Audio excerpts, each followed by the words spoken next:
नमस्कार साथियों पूरे यूट्यूब में सिर्फ एक बात चल रही है कि सरकार ने साफ साफ कर दिया है कि हम शिक्षा मित्रों का मानदेय नहीं बढ़ाएंगे। लेकिन दोस्तों ये वो बेवकूफ़ यूट्यूबर हैं जो सरकार ने क्या बोला है और उन्होंने क्या सुना है, दोनों में अंतर है। दोस्तों यहाँ पर मैं आपको साफ साफ बता दूं कि विधानसभा सत्र में शिक्षा मित्रों के मानदेय को लेकर कोई भी बात नहीं हुई है। जी हाँ, ना ही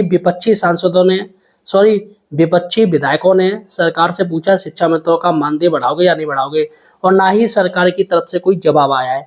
यहाँ पर ये यूट्यूब में सिर्फ फालतू पर दोस्तों शिक्षा मित्रों को हताश किया जा रहा है, उनको निराश किया जा रहा है कि देखो सरकार तुम्हारा मानदेय नहीं बढ़ाएगी। चलेगा दोस्तों, बात करते हैं कि आखिर क्या प्रश्न पूछा गया था और सरकार ने क्या जवाब दिया है। भाई जो प्रश्न आप पूछोगे वही तो जवाब दिया जाएगा। देखिएगा यहाँ पर सब देखिएगा।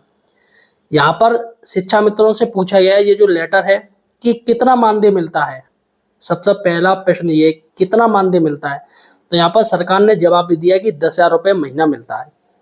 फिर प्रश्न दो पूछे गए साथ साथ, जिसमें पहला प्रश्न ये पूछा गया है, क्या शिक्षा मित्रों को समान कार्य समान वेतन दिया जाएगा जैसे कि अन्य शिक्षकों को दिया जा रहा है। यानी जो स्थायी टीचर हैं, जो उसी विद्यालय में पढ़ा रहे हैं, सहायक टीचर, क्या उन जैसा ही शिक्षा मित्रों को वेतन दिया जाएगा? क्या कोई सरकार की ऐसी योजना है? और दूसरा ये दिया है, क्या शिक्षा मित्रों को रेगुलर किया जाएगा या नहीं किया जाएगा, इसकी भी कोई योजना है सरकार के पास? तो देखिएगा यहाँ पर साफ साफ सरकार ने कहा है कि अभी इस बारे में कोई विचाराधीन मामला नहीं है, या हम किसी भी तरीके से अभी इस बारे में सोच नहीं रहे। ये सरकार ने जवाब दिया है, ना कि सरकार ने शिक्षा मित्रों को मानदेय को लेके बात कही है। ये यहाँ पर मानदेय कहीं नजर आ रहा है आपको? ये बताइएगा इस लेटर में जो सरकार ने जवाब दिया है या विपक्षी विधायकों ने जो पूछा है उसमें मानदेय बढ़ाने की कहीं बात हो रही है? नहीं हो रही है। सिर्फ ये बोला जा रहा है क्या रेगुलर शिक्षकों की तरह उनको मानदेय दिया, उनको वेतन दिया जाएगा, समान कार्य समान वेतन दिया जाएगा। तो यहाँ पर सरकार ने तब ना बोली है। इसमें भी दोस्तों सरकार ने कहा है कि विचाराधीन नहीं है।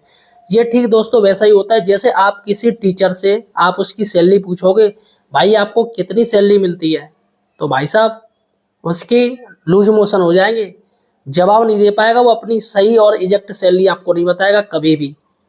दोस्तों वैसे ही सरकार कोई भी जवाब देती है वो एग्जैक्ट नहीं दे सकती है। अब चूंकि विपक्षी पार्टी हैं तो वो पूछेंगी। चलिए ये हटा दीजिएगा, मैं आपको ही ले लेता हूँ। जैसे आप कहीं किसी रिश्तेदारी में जाएं और वहाँ से आपके लोग पूछें, वहाँ पर रिश्तेदारी में आपसे पूछा जाए क्या अभी आप खाना खाओगे, तो भले ही आपका पेट भरा हुआ हो तो आप क्या बोलोगे? नहीं, अभी मन नहीं है। फिर दोपहर में आपसे पूछा जाए कि आप खाना खाओगे, फिर आप कहो कि नहीं अभी मन नहीं है।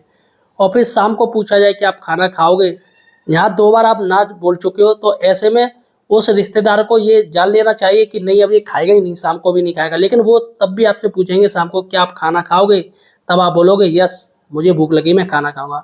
तो वैसे ही दोस्तों ये सरकार है, सरकार किसी को सही जवाब नहीं दे सकती है। सरकार के मन में क्या चल रहा है वो किसी को नहीं बताएगी, ठीक है ना। तो आप बिल्कुल टेंशन फ्री रहिएगा, सरकार आपका मानदेय बढ़ाएगी और हर हाल में बढ़ाएगी, और वो भी विधानसभा इलेक्शन 2027 से पहले सभी का मानदेय बढ़ाएगी। जितने भी आउटसोर्सिंग कर्मचारी हैं, संविदा कर्मी कर्मचारी, सभी का वेतन सरकार बढ़ाएगी। ये मैं आपको गारंटी दे रहा हूँ। और नहीं बढ़ाया तो मैं चैनल छोड़ दूंगा, अपना चैनल ही डिलीट कर दूंगा।